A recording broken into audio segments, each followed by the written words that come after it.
આજે આ નગરપાલિકાની મુલાકાત અને આજે અહીંયા સરસ મજાનું એક તળાવ બનાવ્યું છે આપણે, એનું લોકાર્પણ છે.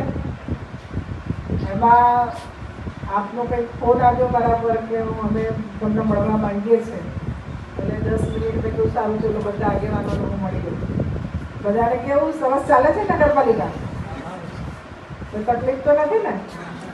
કારણ કે અહીંયા બધા જે કામ કરે છે બધા જ એકબીજાને મદદ કરે એવા છે, અને બીજો જો કોઈ તકલીફ ના હોય. પરંતુ હવે ઇલેક્શન આવવાનું છે અને આપ સૌને ખબર છે કે આપણા સમાજ માટે સૌથી વધારે જો કોઈ વિચાર કર્યો હોય કે સૌથી વધારે કોઈ મદદરૂપ થયું હોય ને તો ભારતીય જનતા પાર્ટી છે. એટલે સમાજ બધો પાર્ટી સાથે જોડાયેલા છો ને તમે બધા, સાચું?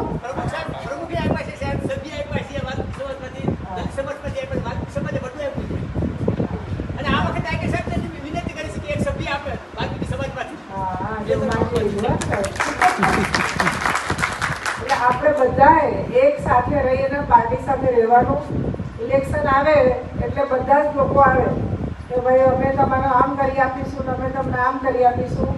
પરંતુ વર્ષોથી આપણો બધાનો અનુભવ છે કે આપણા નાના માણસની કોઈ ચિંતા કરી હોય ને તો ભારતીય જનતા પાર્ટી કરી છે. અને આજે હું તમારા સામે અહીંયા મિનિસ્ટર તરીકે બેઠી છું તો પાર્ટીએ ચિંતા કરી છે ત્યારે હું અહીંયા મિનિસ્ટર બની છું. એટલે તમે બધા જ, તમને ખબર છે કે નગરપાલિકામાં, મહાનગરપાલિકામાં દરેક જગ્યાએ વાલ્મીકી સમાજના લોકોને ટિકિટ આપે છે. ગમે ત્યાં હોદ્દામાં, સંગઠનમાં પણ એમને સ્થાન આપે છે. તો આપણે બધાએ આપવાળા આવે કે કોંગ્રેસવાળા આવે, ગમે તે આવે, પરંતુ આપણા સુખમાં અને દુઃખમાં જે આપણને મદદ કરતા હોય ને એમની સાથે આપણે રહેવાનું છે.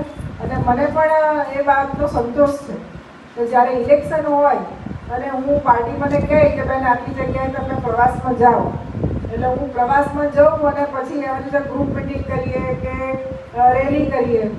પછી હું ત્યાં જનરલના પ્રમુખ હોય એને પૂછું કે ભાઈ સાચું કહેજો આ બધા તમારી સાથે છે કે નથી. પરંતુ મને એક સંતોષ છે કે બધા એવું કહે કે ના બેન આ વાલ્મીકી સમાજ અમારી સાથે છે. એટલે આપણા માટે જેણે સારું વિચાર્યું છે એમની સાથે રહેવાનું. ખબર છે મને કે નગરપાલિકામાં પણ બીજી બધી નગરપાલિકાઓમાં જઈએ તો ઘણા બધા પ્રશ્નો પણ હોય છે, પરંતુ આજે અહીંયા તમે બધા કહો છો તો કોઈ પ્રશ્ન નથી. એટલે ખૂબ સરસ વાત કહેવાય.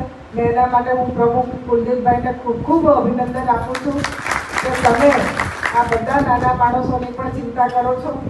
અને આપણે બધાએ એ વખતે પાર્ટીની સાથે રહી અને અહીંયા જેટલી સીટો છે એમાં જ્યાં જ્યાં આપણું મતદાન આવતું હોય ત્યાં મોટી સંખ્યામાં મતદાન કરવાનું અને ભારતીય જનતા પાર્ટીના કમળને ખીલવવાનું. અને ફરી કંઈક અહીંયા કાર્યક્રમ હશે ત્યારે મોટા પ્રમાણમાં આપણી વસ્તીમાં હું આવીશ અને વસ્તીમાં આવીને આપણે એક કાર્યક્રમ કરીશું. અત્યારે શું બધા બેક ટુ બેક કાર્યક્રમ છે એટલે જ મેં આ ખાસ તમને મળવા માટેનો જ સમય આપ્યો. પરંતુ હવે બીજી વખત આવું ને ત્યારે આપણી વસ્તીમાં એક સરસ મોટો કાર્યક્રમ રાખીશું. જરૂર આવીશ. ભારત માતા.